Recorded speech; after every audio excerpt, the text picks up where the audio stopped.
오늘도 우리가 예배하러 나왔습니다.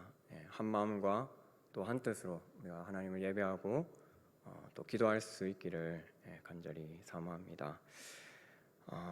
주기도문, 주님이 가르쳐 주신 이 기도죠. 주님이 가르쳐 주신 이 기도는 이 안에 하나님 나라와 또 하나님과 우리와의 관계를 잘 담아내고 있습니다. 그리고 우리의 기도의 표준이 된다, 그렇게 말하죠. 오늘도 우리가 예배를 마칠 때에 주기도문으로 예배를 마치게 될 텐데요. 따라서 우리가 이 주기도문을 주기도문을 할 때마다 우리는 정성을 다해서 또 진심으로 하는 것이 중요합니다. 어느 기도나 마찬가지겠지만 주기도문도 역시 그렇습니다.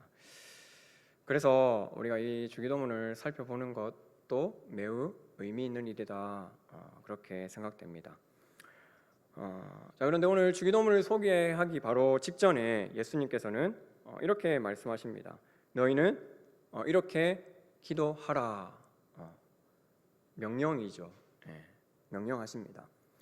그럼 이 사실은 기도에 있어서 대단히 중요한 의미가 있습니다. 첫 번째는 기도는 바로 우리 주님께서 명하신 것이고, 두 번째, 기도는 우리가 배워야 할 수 있다는 사실입니다. 그럼 많은 경우 우리가 열심히 기도를 하다 보면 저절로 된다고 생각합니다. 물론 완전히 틀린 말은 아닙니다. 그러나 우리가 기도에 대해서 이론은 잘 알면서도 실제로 기도하지 않는다면 우리가 어떻게 기도를 잘 할 수 있을까요? 반대로 기도를 배우지 않고 열심히 기도만 한다고 해서 그것이 바른 기도다라고 할 수는 없는 것입니다. 여러분, 오늘 주기도문이 우리 주님께서 가르친 것이라는 그 사실은 또 다른 본문인 누가복음에 분명히 나타나 있습니다. 누가복음 본문에는 예수님께서 어느 한적한 곳에서 기도를 마치셨습니다. 그러자 제자 중 한 명이 세례 요한이 자기 제자들에게 기도를 가르친 것 같이 우리에게도 주님 기도를 가르쳐 주세요라고 부탁하게 됩니다. 그리고 오늘 함께 읽은 본문 마태복음 6장도 마찬가지입니다. 이 본문은 지금 산상수훈 속에 들어가 있는데 산상수훈은 이렇게 시작합니다. 5장 1절에 보니까 예수께서 무리를 보시고 산에 올라가 앉으시니 제자들이 나온지라 입을 열어 가르쳐 이르시되. 그럼 주기도문은 주님께서 가르치신 것이 분명하다는 것을 알 수 있죠. 더 나아가서 주님은 기도를 말로 가르치셨을 뿐만 아니라 자신의 삶을 통해서도 보여주셨습니다. 여러분 잘 알다시피 예수님은 때와 장소를 가리지 않으시고 기도를 하셨죠. 특별히 결정적인 순간에 주님은 항상 기도를 하셨습니다.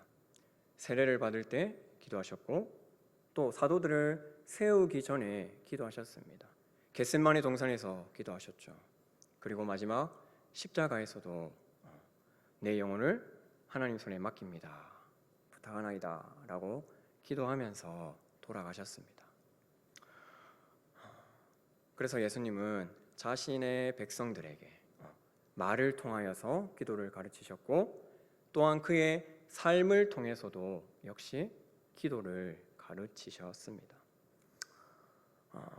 따라서 예수님께서 가르쳐 주신 이 기도는 우리에게 단지 짧은 기도문, 글로 된 그 자체만이 아니라 예수 그리스도의 오심과 함께 이루어질 하나님의 나라, 또 그 나라의 백성들의 정체성이 무엇인가, 또 그들이 어떻게 삶을 살아야 하는가, 그 내용을 우리에게 가르쳐주고 있습니다.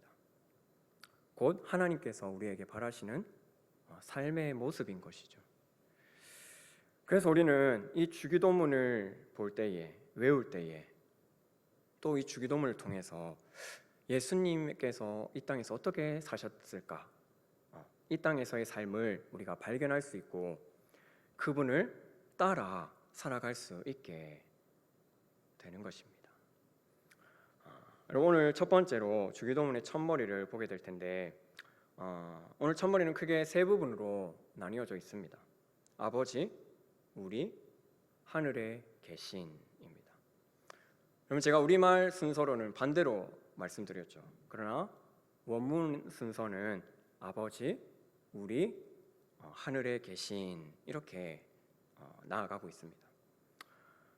오늘 주기도문의 첫머리는 우리가 기도를 할 때에 하나님을 과연 어떻게 불러야 할 것인가 그것을 알려줍니다. 그렇게 함으로써 기도의 대상이 과연 누구인가, 그리고 우리와 하나님의 관계가 어떻게 되는가 그것을 우리에게 알려주게 됩니다. 그래서 오늘은 먼저 이 세 부분을 함께 살펴보고자 합니다.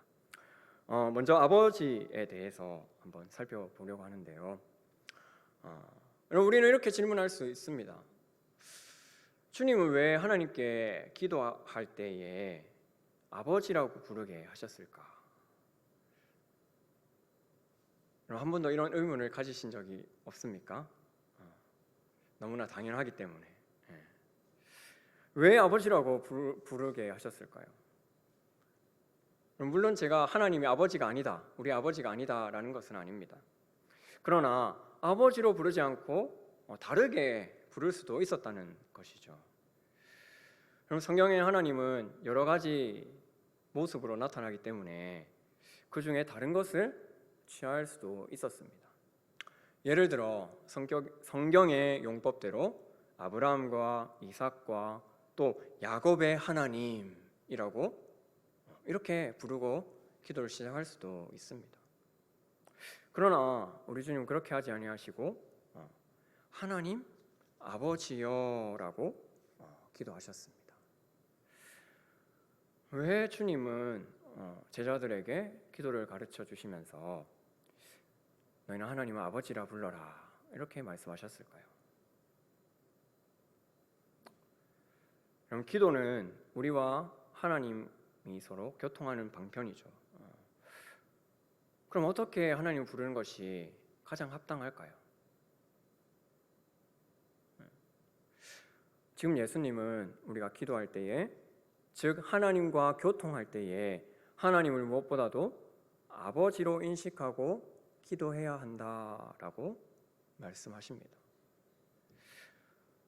그럼 하나님을 아버지로 불러야 된다는 이 주님의 말씀에는 기도는 아버지와 자녀의 관계 속에서 이루어지는 것이다 라는 의도가 담겨 있습니다. 그럼 비록 하나님께서 천지 만물을 창조하시고 위대하신 분이시지만 그럴지라도 우리와의 관계에 있어서는 아버지가 되신다는 사실이시죠. 그럼 기도하는 우리에게 하늘에 계신 하나님은 우리의 아버지가 되십니다. 높고 위대하신 그 하나님을 우리가 아버지로 부를 수 있게 된 것은 전적으로 우리를 부르신 하나님의 사랑입니다. 성경을 보려고 하는데요. 구약 성경을 보시면 하나님은 분명히 자기 자신을 이스라엘의 아버지로 그렇게 계시하셨습니다. 두 군데만 보려고 합니다. 먼저 출애굽기 4장 22절을 보시면 하나님은 모세에게 명하여 바로에게 이스라엘은 내 장자다라고 그렇게 말하게 하셨습니다. 또 이어서 이사야 64장 8절에서도 주는 우리 아버지이시고 이렇게 표현합니다. 하나님은 이렇게 자기 자신을 아버지로 계시하셨음에도 불구하고 구약 백성들에게 이 하나님은 여전히 두려운 존재였습니다. 또 신약으로 넘어와서 예수님 당시의 사람들도 하나님을 아버지로 잘 부르지 않았습니다.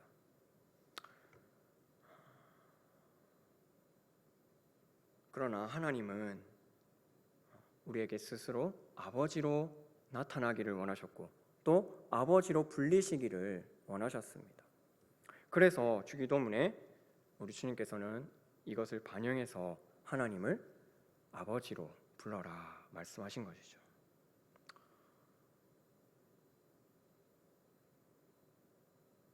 그럼 하나님을 아버지라고 부르게 되었다는 것은 우리가 하나님과 특별한 관계가 되었다, 그것을 의미합니다. 즉 우리가 하나님을 아버지라고 부르는 순간 이미 우리는 그리스도의 공로를 의지하고 있다는 사실을 전제하게 됩니다. 왜냐? 그리스도 없이는 우리가 하나님을 아버지로 부를 수 없기 때문입니다. 또 하나님이 우리 아버지가 되었다는 말은 우리가 하나님 나라의 법적인 상속자가 되었다는 그 사실을 의미합니다. 여러분, 이것이 기도의 기초입니다. 하나님께 무엇을 요구할 수 있다는 것은 바로 하나님이 우리 아버지라는 그 사실에서 우리가 출발할 수 있습니다. 그럼 그리스도로 말미암아 하늘에 계신 그 아버지는 이 땅의 아버지보다 더 좋은 아버지가 되셨습니다. 그래서 우리가 믿음으로 구하는 것에 대해서는 우리 부모가 땅의 좋은 것들을 거절하지 않는 것처럼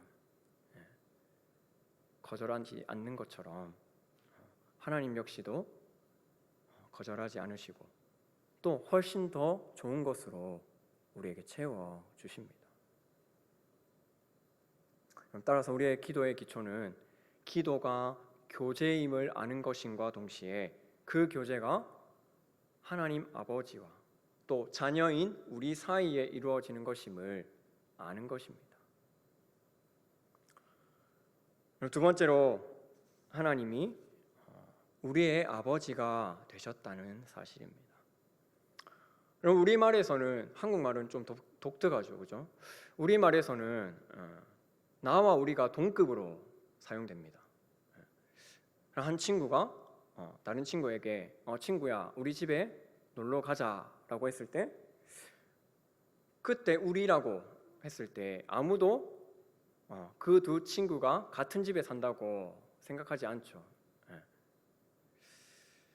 우리 집은 정확히는 내 집이죠. 나의 집이죠. 그런데 다른 언어 대부분에서는 이 나를 우리와 혼용하지 않습니다.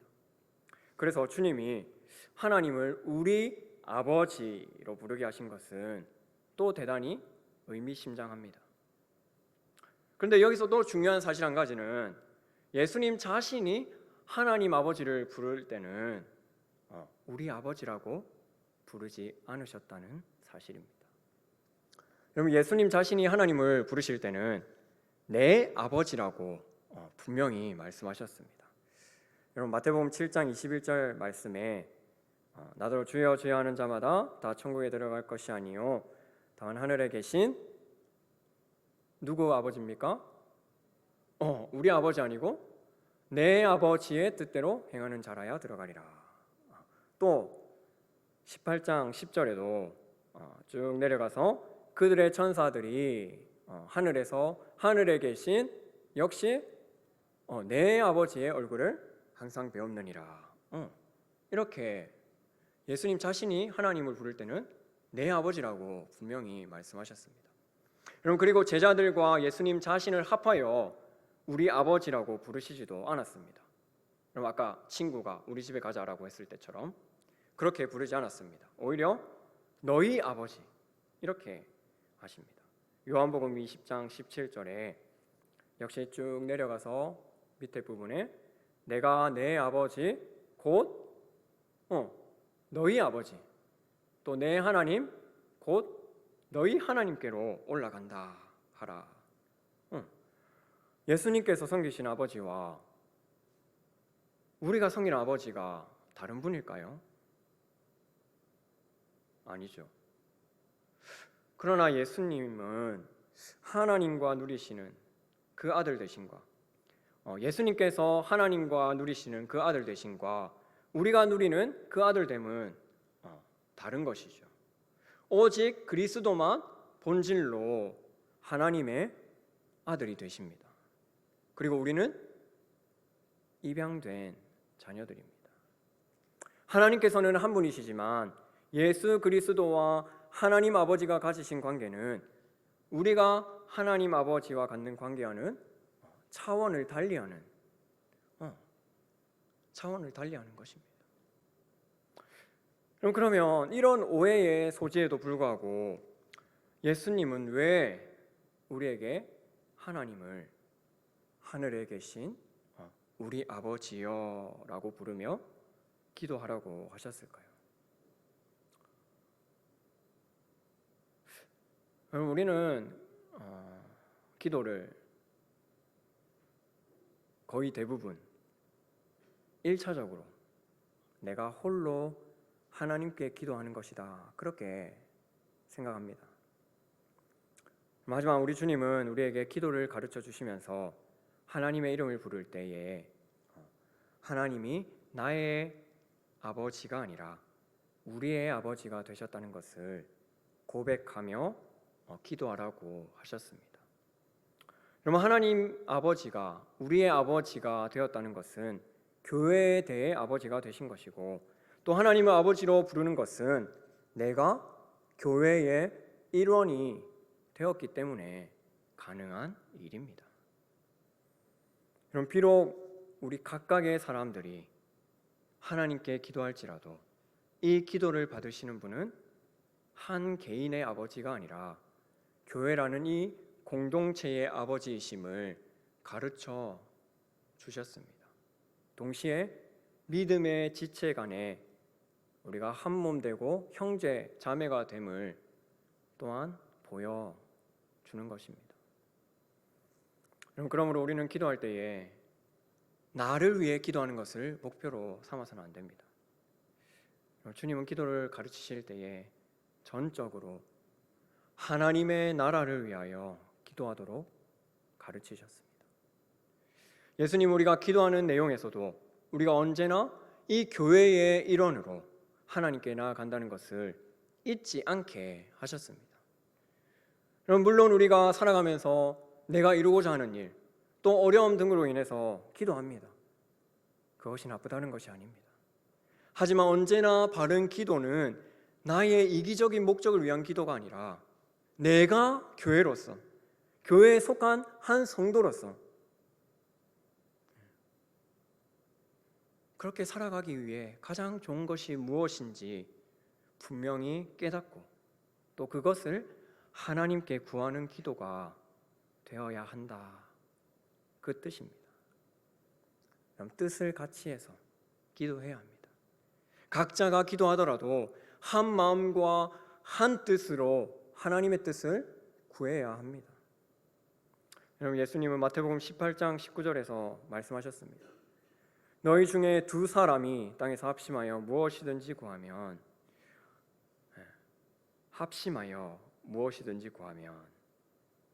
하늘에 계신 내 아버지께서 그들 위하여 이루게 하시리라.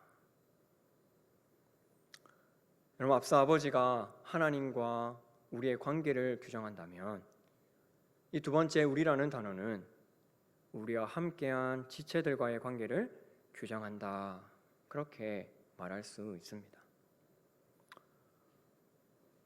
그럼 이제 마지막으로 하늘에 계신이라는 그 구절입니다. 그럼 예수님 우리에게 기도를 가르치실 때에 하늘에 계신 우리 아버지를 부르게 하셨습니다. 그럼 명백히 이 하늘의 의미가 있습니다. 우리가 하나님을 부를 때 하늘에 계신 분으로 부르는 이유는 그분이 땅의 우리와 다름을 말하기 위해서입니다.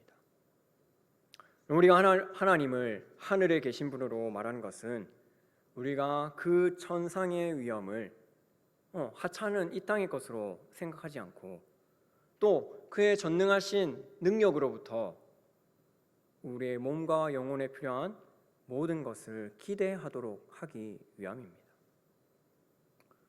그래서 하나님이 하늘에 계시다는 그 표현은 언제나 우리와의 차별성을 말하기 위함입니다. 그럼 열왕기상 8장은 솔로몬이 성전 건축을 마치고 하나님께 드리는 기도입니다. 그런데 이 기도에서 솔로몬이 반복하고 있는 말은 주는 계신 곳 하늘에서 들으시고라는 그 구절입니다. 한 곳만 보실까요? 8장 49절에 주는 계신 곳 하늘에서 그들의 기도와 간구를 들으시고 그들의 일을 돌아보시오며. 또 다른 여러 구절에도 보면 주는 계신 곳 하늘에서, 주 계신 곳 하늘에서 이것이 반복되고 있습니다. 여기서 하늘이라는 표현은, 하늘에 계신다는 표현은 우리가 아주 높이 또 혹은 아주 멀리 계신다는 것이 아니라 하늘은 하나님의 위엄을 표현하는 왕적인 표현입니다. 이것을 우리는 시편 11편 4절에서 찾아볼 수 있습니다. 여호와께서는 그의 성전에 계시고 여호와의 보좌는 하늘에 있으며. 그럼 하나님께서 하늘에 계시다는 것은 그분이 지극히 높으신 왕이라는 뜻입니다. 따라서 하늘에 계신 하나님은 우리 인간과 다르고 땅의 어떤 것과도 다르신 절대적인 전능자이심을 나타내는 표현입니다. 우리가 부르는 그 하나님은 하늘에 계신 분입니다. 그분은 지존하시며 높으신 분입니다.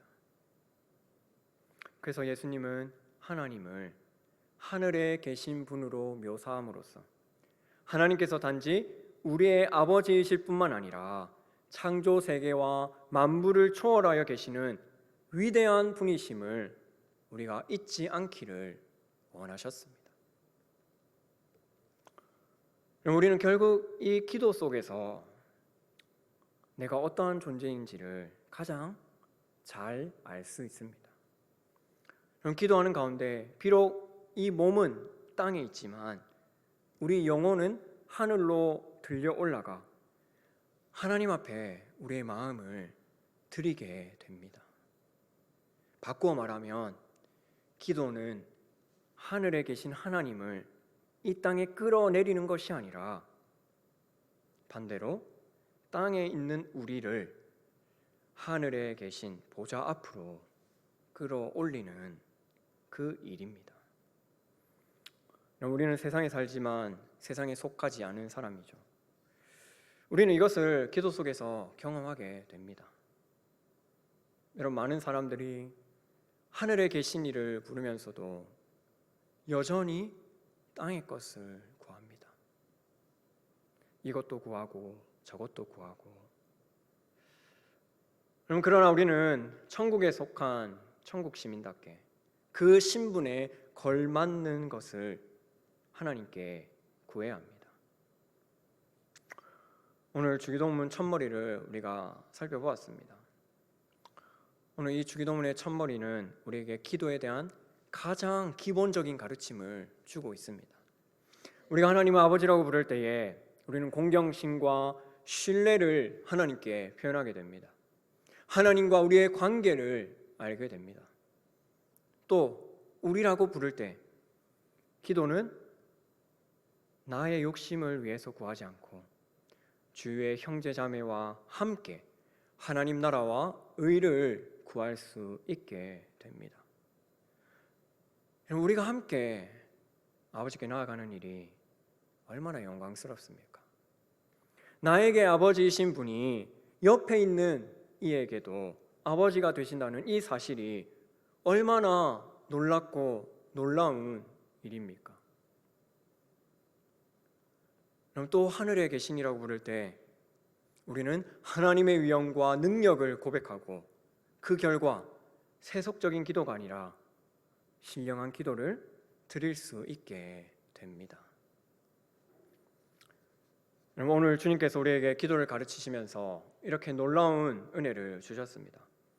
이제 이것을 받은 우리가 어떻게 이 하나님을 부르면서 살아가느냐의 문제가 남아 있습니다. 기도의 삶이 남아 있는 것입니다. 이제 실천하며 살 문제가 우리에게 주어진 것입니다. 오늘 이 가르침을 굳게 붙잡고 말씀의 뜻을 따라 굳세게 서가는 우리 모두가 되기를 주님의 이름으로 간절히 축복합니다. 기도드립니다. 하나님 아버지, 감사합니다. 오늘 이 시간 우리에게 주신 말씀을 따라 하늘에 계신 하나님, 우리와 비교할 수 없는 하나님께 거룩한 경외심과 경건한 마음으로 기도합니다. 하나님, 우리가 기도할 때 나 자신의 욕심을 버리고 내가 교회로서, 교회에 속한 한 성도로서 하나님께 구하는 아름다운 교회 공동체로 세워 주시옵소서. 하나님, 우리의 삶이 어려운 가운데 있을지라도 하늘에 계신 하나님을 믿음의 눈으로 바라보며 천국 시민답게 승리하며 승리하는 기도의 사람들로 세워 주시옵소서. 감사드리오며 예수님의 이름으로 기도드립니다. 아멘.